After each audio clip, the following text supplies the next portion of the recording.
আপনি যদি red hat Linux বা যে কোনো আধুনিক লিনাক্স ব্যবহার করেন তাহলে হয়তো সিস্টেমড শব্দটা শুনেছেন, কিন্তু এটা আসলে কি এবং কেন এত গুরুত্বপূর্ণ আজকের ভিডিওতে আমরা জানব রেড হ্যাট লিনাক্সে সিস্টেমড কিভাবে কাজ করে এবং এটি কিভাবে আপনার সিস্টেমকে নিয়ন্ত্রণ করে। তো চলুন শুরু করা যাক। এটি সিস্টেমের সমস্ত service, file system, user session এবং ব্রুট প্রসেসকে নিয়ন্ত্রণ করে। পূর্বে এই সিস্টেমড আসলে সিস্টেম ভি অর্থাৎ সিসবি নামে পরিচিত ছিল।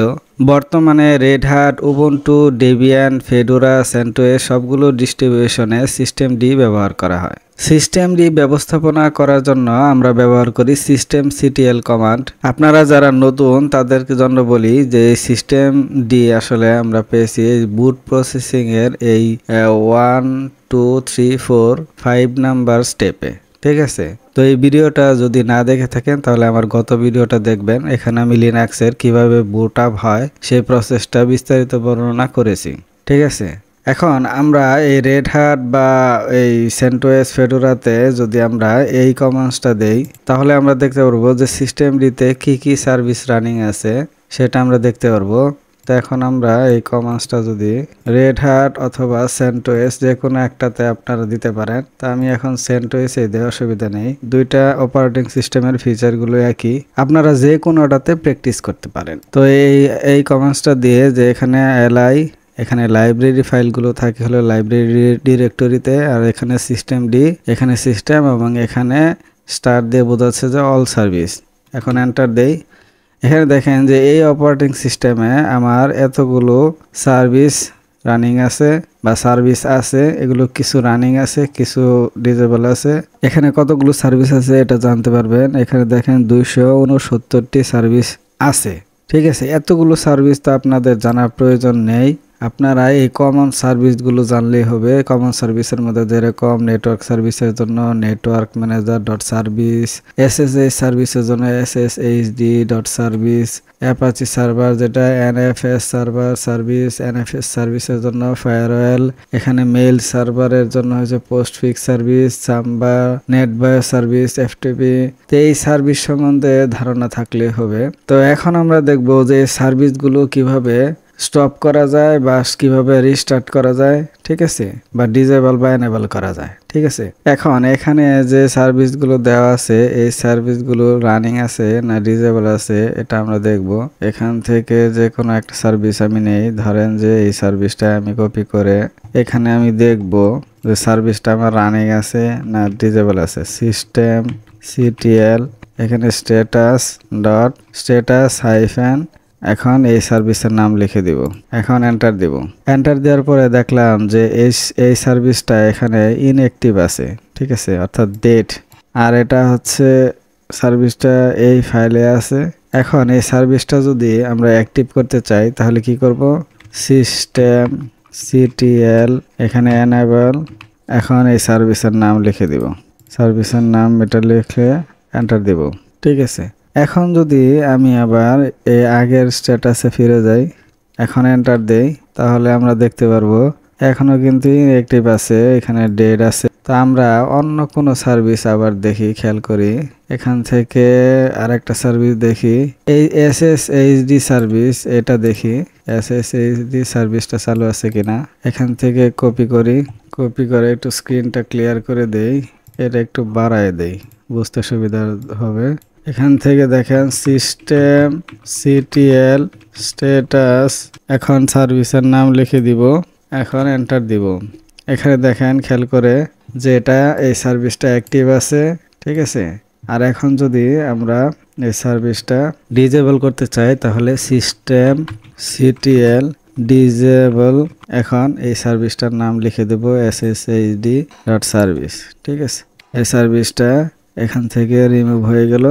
এখন যদি আমি আবার এই স্ট্যাটাস দিয়ে দেখি তাহলে দেখি এখানে কি দেখাচ্ছে, এই যে দেখেন ডিজেবল, সার্ভিসটা ডিজেবল আছে। ঠিক আছে, এখন আমি ইচ্ছা করলে আমি আবার এনেবল করতে পারি। আবার এনেবল করতে হলে সিস্টেম সিটিএল এনেবল, এখানে সার্ভিসের নামটা লিখে দেই এসএসএইচডি ডট সার্ভিস। ঠিক আছে, এখন এটা স্ট্যাটাস যদি জানতে চাই, দেখেন এখন কিন্তু এনেবল আছে। ঠিক আছে, এখানে একটা জিনিস খেয়াল করবেন যে সার্ভিসটা যদি এনেবল থাকে তার মানে যখন আমরা অপারেটিং সিস্টেমটা রান করব তখন এটা এনেবল থাকবে, আর যদি এখানে ডিজেবল থাকে তার মানে আমরা যখন অপারেটিং সিস্টেমে রান করব তখন এখানে ডিজেবল থাকবে। উইন্ডোজ অপারেটিং সিস্টেমে আমরা যেরকম এই যে স্টার্ট মেনু টাস্ক ম্যানেজারে গিয়ে এখানে স্টার্ট আপে যেগুলো এনেবল থাকে এরকমই আর কি। সার্ভিসটা যদি স্টার্ট করতে চাই তাহলে এই যে সিস্টেম সিটিএল এখানে স্টার্ট সার্ভিসের নাম দিয়ে দিব, সার্ভিসের নাম দিয়ে দিলাম এবং এটার এখন স্ট্যাটাস যদি দেখতে চাই দেখেন এখানে অ্যাক্টিভ লেখা আছে। এখন যদি আমি একটা কাজ করি যে এখন আমি এই সার্ভিসটা স্টপ করে দিব, সিস্টেম সিটিএল এখানে স্টপ এবং এখানে সার্ভিসের নামটা লিখে দেই এবং এখন আমরা স্ট্যাটাস দেখব। এখানে স্ট্যাটাস দেখতেছি দেখেন ইনঅ্যাক্টিভ, অর্থাৎ এখন এই সার্ভিসে কোনো কাজ করবে না। এখন আপনি চাইলে আবার রিস্টার্ট করতে পারেন, এখানে সিস্টেম সিটিএল রিস্টার্ট সার্ভিসের নাম দিয়ে দিব।